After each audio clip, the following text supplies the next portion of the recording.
क्या पाकिस्तान की test team एक बार फिर उसी पुराने दर्द की तरफ लौट रही है? जिस टीम के पास इंग्लैंड जैसी मजबूत टीम के खिलाफ अपने घर में बढ़त बनाने का मौका था, उसी पाकिस्तान की बल्लेबाजी पहले ही दिन बिखरती हुई नजर आई। और सबसे बड़ा झटका, मैच शुरू होने से पहले ही लग गया। बाबर आजम चोट की वजह से इस टेस्ट मैच से बाहर हो गए और उनकी जगह सलमान अली आगा को कप्तानी की जिम्मेदारी सौंपी गई। बाबर का बाहर होना पाकिस्तान के लिए सिर्फ एक खिलाड़ी का बाहर होना नहीं था, यह टीम के मिडिल ऑर्डर और मानसिक मजबूती के लिए भी बड़ा झटका था। उनकी जगह अब्दुल्ला शफीक को प्लेइंग 11 में शामिल किया गया और कप्तानी का बोझ सलमान अली आगा के कंधों पर रह गया। फिर आया टॉस। आसमान पर बादल थे, मौसम पूरी तरह ओवरकास्ट था और इंग्लैंड के कप्तान जो रूट ने टॉस जीतते ही पहले गेंदबाजी करने का फैसला किया। और कहना पड़ेगा जो रूट का यह फैसला बिल्कुल सही साबित हुआ। इंग्लैंड के तेज गेंदबाजों ने पाकिस्तान के बल्लेबाजों को ऐसी मुश्किल में डाला कि 171 रन के बाद पाकिस्तान की पूरी टीम पवेलियन में बैठी थी। अब सवाल है, पाकिस्तान की बल्लेबाजी इतनी जल्दी क्यों बिखर गई?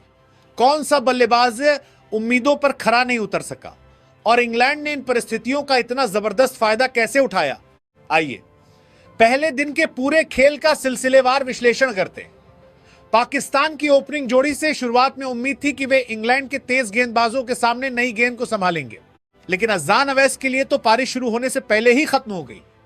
टेस्ट क्रिकेट में नई गेंद के सामने ओपनर की सबसे बड़ी जिम्मेदारी होती है कि वो शुरुआती तूफान को झेले और बाकी बल्लेबाजों के लिए रास्ता आसान बनाए, लेकिन अजान अवैस ऐसा नहीं कर सके।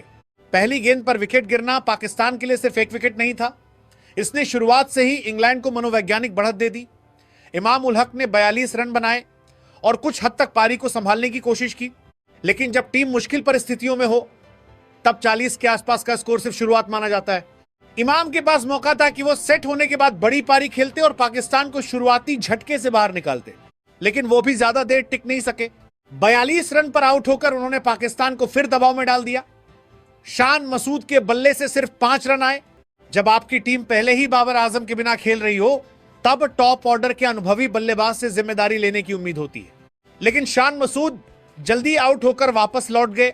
पाकिस्तान को उनसे कम एक लंबी पारी की जरूरत थी। अगर पाकिस्तान की पहली पारी में किसी एक बल्लेबाज ने सबसे ज्यादा भरोसा दिया तो वह थे अब्दुल्ला शफीक। उन्होंने 61 रन बनाए और एक बार फिर पाकिस्तान के टॉप स्कोरर रहे। यह पारी इसलिए भी महत्वपूर्ण है क्योंकि बाकी बल्लेबाज लगातार दबाव में विकेट गंवा रहे थे और अब्दुल्ला ने परिस्थितियों को समझते हुए अपनी पारी को आगे बढ़ाने की कोशिश की। लेकिन यहां पाकिस्तान की सबसे बड़ी समस्या फिर सामने आई। एक बल्लेबाज 61 रन बना रहा है और बाकी बल्लेबाज उसके आसपास टिक ही नहीं पा रहे। टेस्ट क्रिकेट साझेदारियों का खेल है। अब्दुल्लाह को अगर किसी दूसरे बल्लेबाज का 70-80 रन का साथ मिल जाता तो पाकिस्तान का स्कोर 171 से कहीं आगे जा सकता था। इसलिए अब्दुल्लाह की पारी अच्छी जरूर थी, लेकिन टीम के नजरिए से यह अधूरी पारी बनकर रह गई। सुद शकील के लिए तो अब स्थिति चिंता वाली हो गई है। उन्होंने सिर्फ 5 रन बनाए और सबसे बड़ा सवाल यह है कि लगातार फ्लॉप होने के बावजूद पाकिस्तान उनका विकल्प क्या सोच रहा है। सौद शकील से पाकिस्तान को मिडिल ऑर्डर में स्थिरता की उम्मीद होती, लेकिन अगर वो लगातार रन नहीं बना रहे तो फिर टीम का मिडिल ऑर्डर कमजोर होना तय है। आज की पारी ने उनके ऊपर सवाल और बड़ा कर दिया है। क्या सौद शकील को ब्रेक की जरूरत है? क्या उन्हें अपनी तकनीक पर काम करना होगा या टीम मैनेजमेंट अब किसी दूसरे विकल्प को मौका देगा? यह सवाल अब पाकिस्तान क्रिकेट के लिए नजरअंदाज करना मुश्किल होगा। आज सलमान अली आगा के लिए दोहरी जिम्मेदारी थी।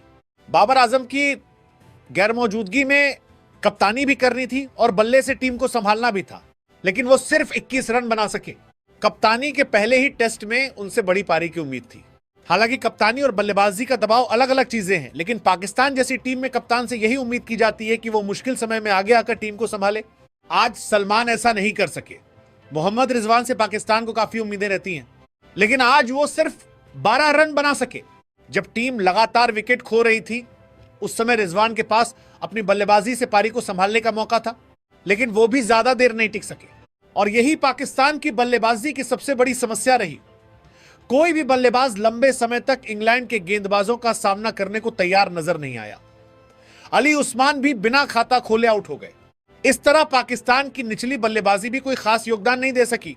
जब टॉप और मिडिल ऑर्डर दोनों दबाव में हो तब लोअर ऑर्डर से 30-40 महत्वपूर्ण रन मिल जाएं तो टीम का स्कोर काफी बदल सकता है, लेकिन पाकिस्तान को वहां से भी कोई बड़ी मदद नहीं मिली। खुर्रम शहजाद ने 14 रन बनाए, लेकिन 171 रन की पारी में 14 रन भी टीम को ज्यादा फायदा नहीं दे सके।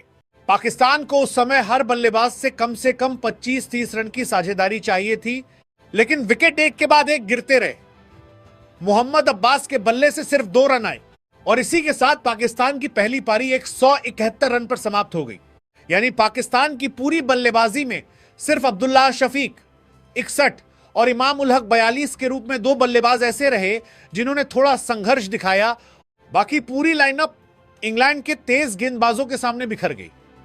अब इंग्लैंड की गेंदबाजी की बात करें तो यहां पाकिस्तान के पास शिकायत करने के लिए ज्यादा कुछ नहीं है। ओवरकास्ट कंडीशंस थी, बादल थे, हवा में नमी थी, नई गेंद स्विंग और सीएम कर रही थी। जो रूट ने टॉस जीतकर पहले गेंदबाजी करने का फैसला किया और उनके गेंदबाजों ने उस फैसले को पूरी तरह सही साबित किया। Robinson 5 wicket. रॉबिन्सन ने पाकिस्तान की बल्लेबाजी की कमर तोड़ दी। उन्होंने 51 रन देकर 5 विकेट हासिल किए। 5 विकेट का मतलब सिर्फ आंकड़ा नहीं है, इसका मतलब है कि उन्होंने पाकिस्तान के टॉप और मिडिल ऑर्डर को लगातार दबाव में रखा और विकेट निकालते रहे।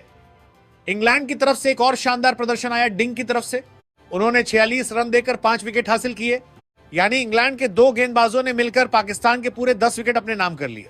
10 विकेट 2 गेंदबाज और पाकिस्तान सिर्फ 171 रन। इससे अंदाजा लगाया जा सकता है कि इंग्लैंड की गेंदबाजी ने पाकिस्तान पर कितना जबरदस्त दबाव बनाया। जोफ्रा आर्चर ने भी अच्छी गेंदबाजी की। एटकिंसन ने भी बल्लेबाजों को लगातार परेशान किया। हालांकि दोनों को विकेट नहीं मिला, लेकिन टेस्ट क्रिकेट में हर अच्छी गेंद का नतीजा विकेट नहीं होता।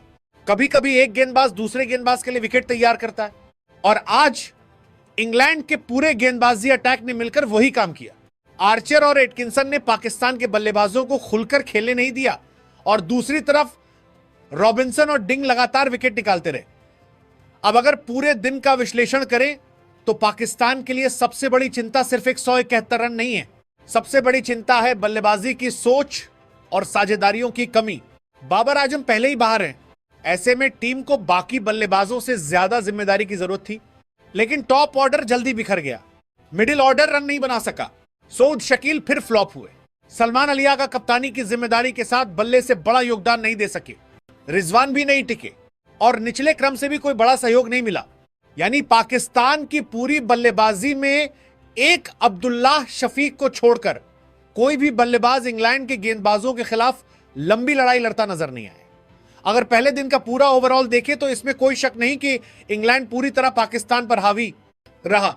टॉस जीता, सही फैसला लिया, ओवरकास्ट कंडीशंस का फायदा उठाया, नई गेंद से पाकिस्तान के टॉप ऑर्डर को तोड़ा। 2 गेंदबाजों ने 5-5 विकेट लिए और पाकिस्तान को सिर्फ 171 रन पर समेट दिया। पाकिस्तान के लिए अब असली परीक्षा शुरू होती है, क्योंकि बाबर आजम के बिना टीम पहले ही कमजोर नजर आई और अगर गेंदबाज अभी इंग्लैंड को शुरुआती बढ़त दे देते हैं तो पाकिस्तान के लिए इस टेस्ट में वापसी करना बेहद मुश्किल हो सकता है। और यही हुआ।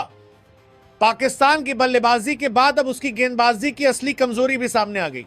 जिस दिन की शुरुआत पाकिस्तान ने सिर्फ 171 रन पर ऑल आउट होकर की थी, उस दिन के अंत तक स्थिति और भी खराब हो चुकी है।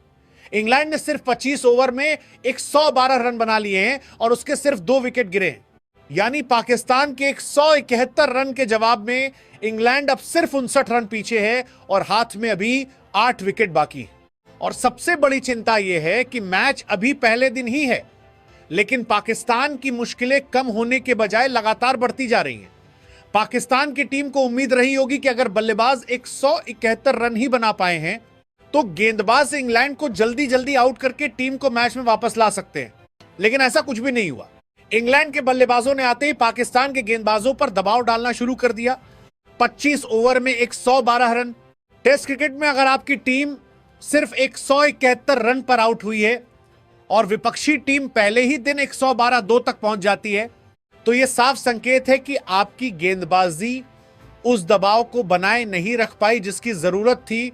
मोहम्मद अब्बास से पाकिस्तान को काफी उम्मीद थी।